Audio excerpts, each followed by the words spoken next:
Listen, 2026 is coming whether you're ready or not.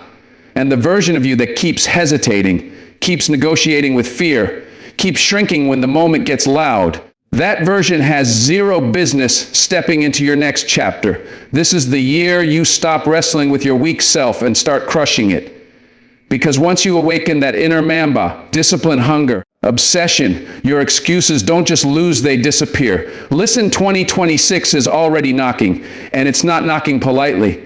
It's banging on the door like it's tired of watching you play small, tired of watching you hesitate, tired of seeing you bow to the weaker version of yourself. This is the year you stop shaking hands with your excuses. This is the year you stop babysitting your fear. This is the year you finally crush that soft voice inside that keeps telling you to slow down when life is asking you to speed up. Now let me talk to you straight.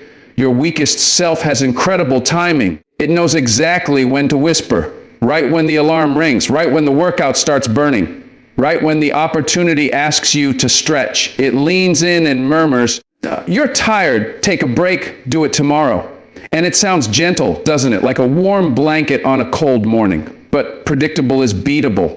And that voice, predictable to the bone. I remember reading that study from Duke. 40% of what you do every day is pure habit, automatic, no thinking, which means your weak self only wins if you let your life drift into neutral. Autopilot is where dreams go to sit quietly and decay, and I've seen it happen. A buddy of mine, good guy, good heart, spent years saying he wanted to get fit. He had the shoes, the gym membership, the playlist, everything. But every morning the same pattern played out: alarm, snooze, excuse, repeat. It wasn't motivation he lacked, it was direction. So he tried something different. He stopped negotiating and built a routine so simple it was almost boring. Wake, hydrate, 20-minute workout, non-negotiable. Rain, shine, headache, late night, didn't matter. 90 days later, he wasn't just 18 pounds lighter, he was sharper, quieter, more grounded. Not because he turned into a superhero, but because he cut the mic on that old voice that had been narrating his limitations for years.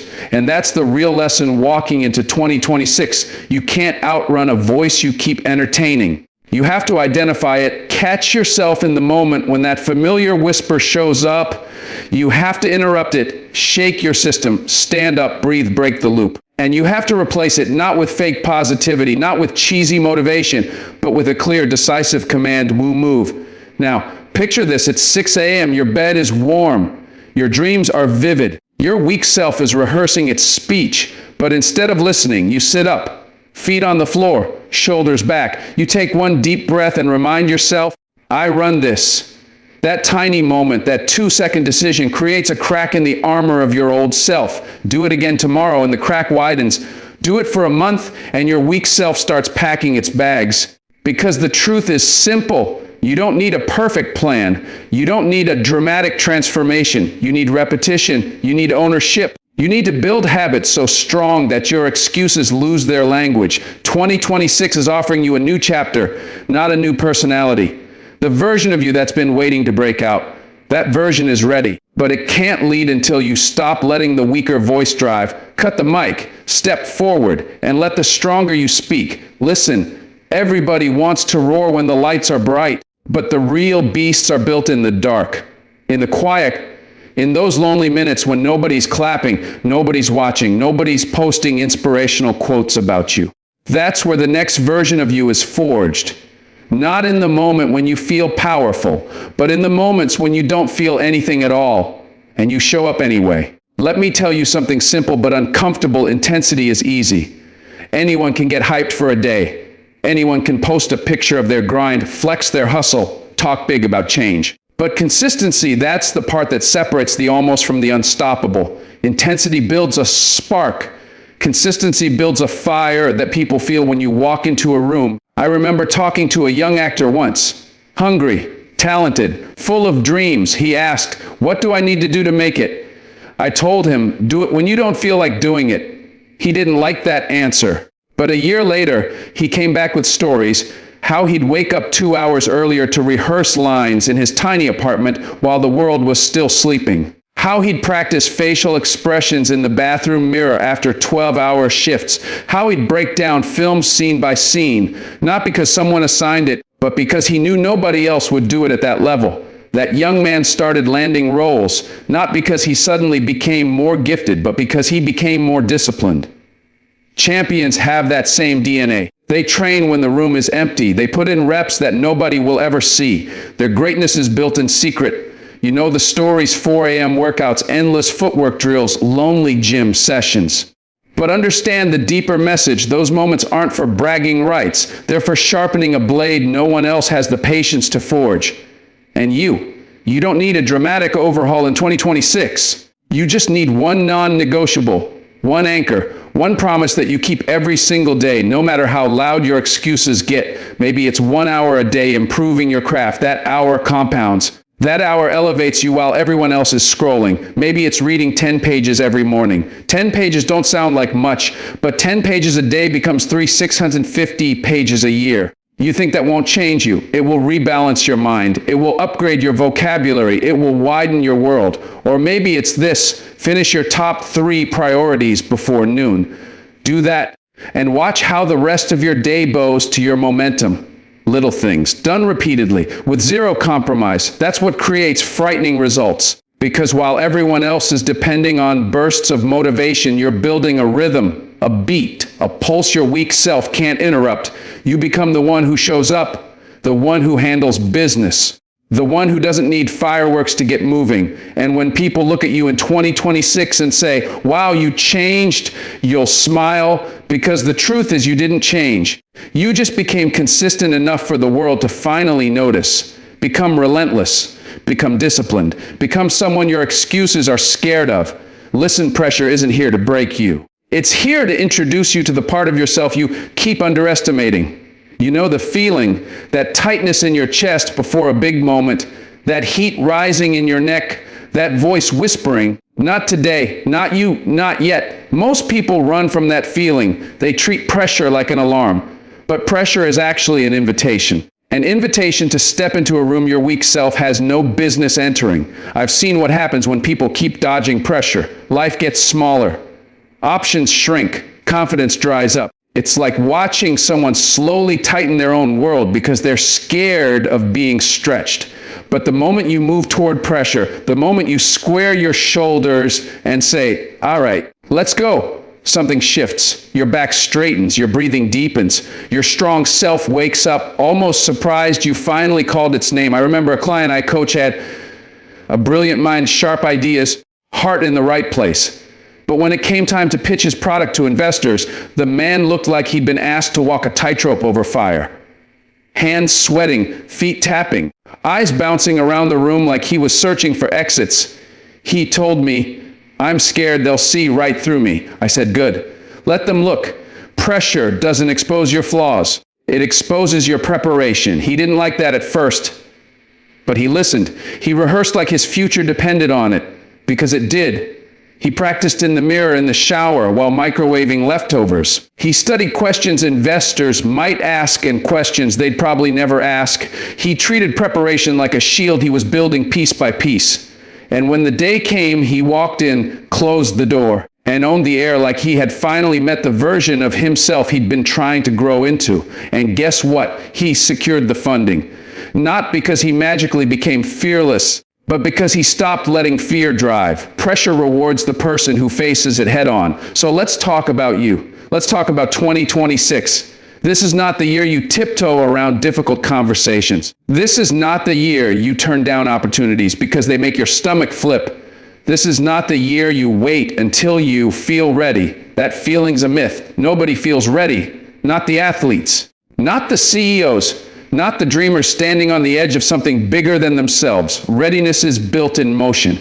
You need to walk toward the hard room, the room where you're not the smartest, the room where you might look foolish for a minute, the room where your voice might shake. Walk in anyway. Close the door behind you so you can't run back to safety. Feel the pressure in your bones and let it sharpen you, not shrink you. Because every time you choose the hard room, your strong self gets teeth. And one day, that strong self will be the only voice you hear when pressure calls your name. Listen, the moment you think you're finished is usually the moment you're finally getting started. That's the line most people never cross. The line between "I tried" and "I transformed." You know that feeling when your legs are burning in the gym, or when your brain is fried after a long day, or when that last task on your to-do list looks at you like, come on, leave me for tomorrow. That's the exact moment that separates the average from the unstoppable. Not the big moments, not the highlight reels, that moment. Right there. I learned this the hard way years ago, running late at night in the cold. I'd set a goal 4 miles. By mile 4, I was done. Body was screaming. My breath felt like sandpaper. And I remember hearing that small voice whisper, "You did enough." I slowed down. I was ready to stop. But out of nowhere, something sharper spoke up inside me. Not louder, just clearer. It said, give me one more minute, one more push, one more test of who you are when comfort tries to negotiate. I ran that extra minute. And I swear to you, it changed me more than the 4 miles before it. That's the magic of one more. It's not about the number. It's about the message. It's the moment you show your weak self that it doesn't make the decisions anymore. It's the moment you remind your strong self that it's in charge. And science backs this up too. Research from the University of Essex shows that when athletes push just 5% beyond what they think is their limit, they unlock long-term growth at a rate that surprises even them. Imagine that. 5%. Not a marathon, not perfection, just a little more than what's comfortable. I saw this play out with a friend who was building a business from nothing.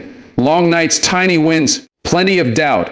Every time he hit a wall, sales calls, client outreach, product tweaks, he would tell himself, do one more pitch, one more cold email, one more revision. Over months, that habit stacked up like bricks. And one night he called me, voice shaking, and said, it happened. We hit our first 6-figure quarter. That didn't happen because he made massive leaps. It happened because he kept making tiny ones over and over when most people would have tapped out. One more is the assassin of self-doubt. One more is the spark your inner Mamba waits for. One more is the move that turns discipline into identity. And the best part, anyone can do it. You don't need special talent. You don't need the perfect plan. You don't need a motivational playlist or a cheering squad. You just need to decide when you're tired, when you're frustrated, when you're convinced you've given all you've got, that you're going to give a little extra anyway. In 2026, make this your quiet superpower.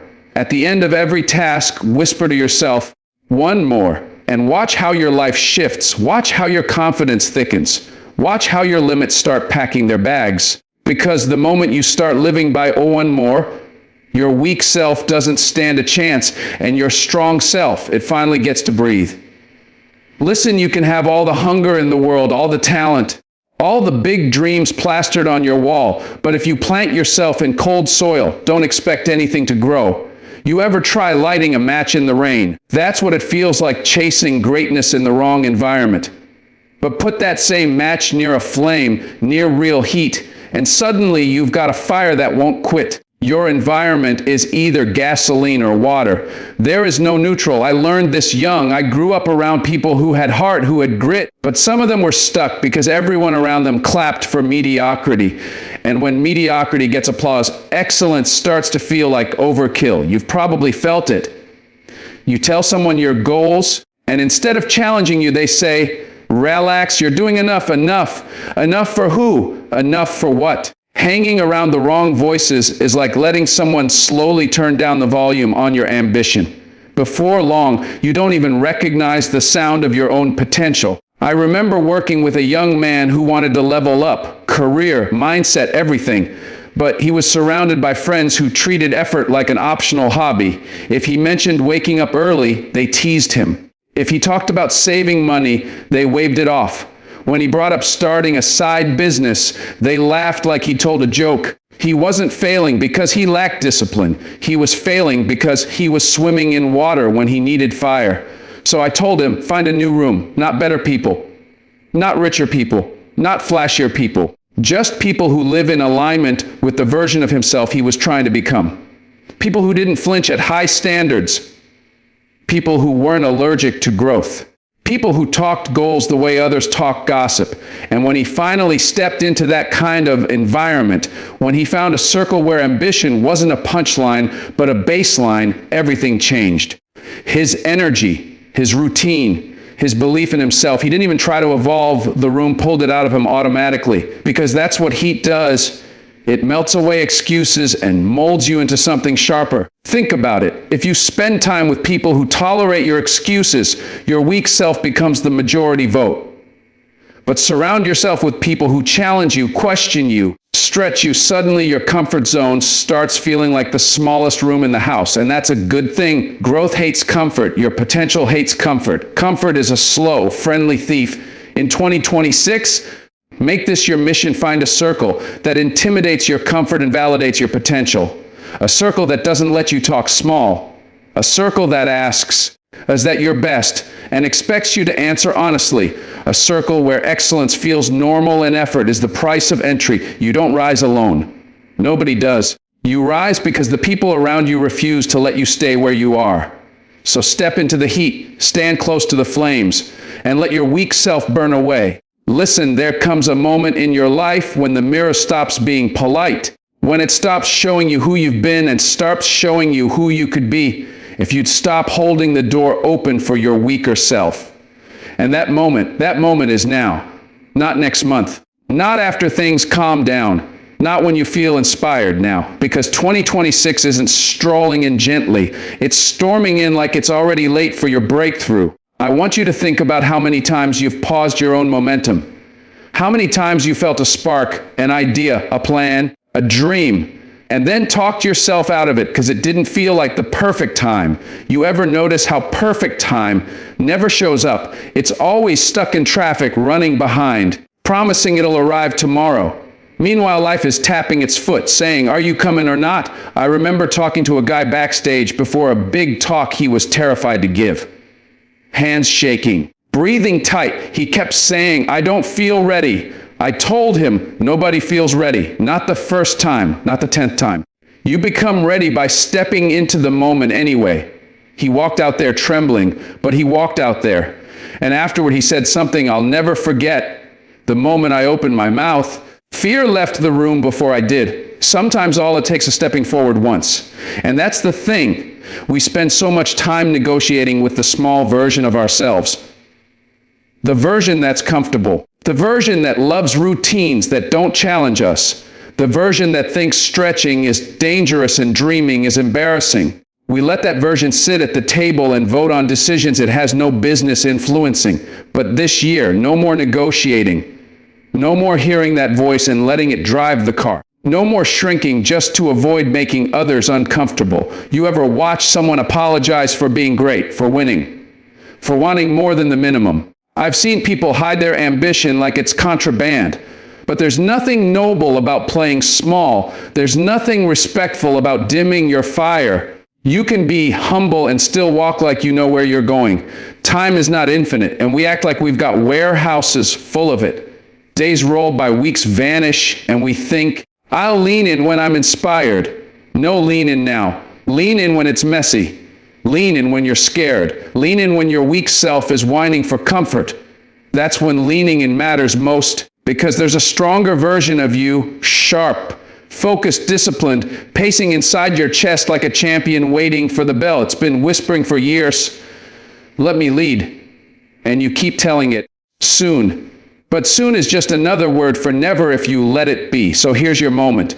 Here's your line in the sand. Here's your answer to that voice inside asking when you're finally going to step into who you're meant to be. Say it out loud. Say it with your chest. No,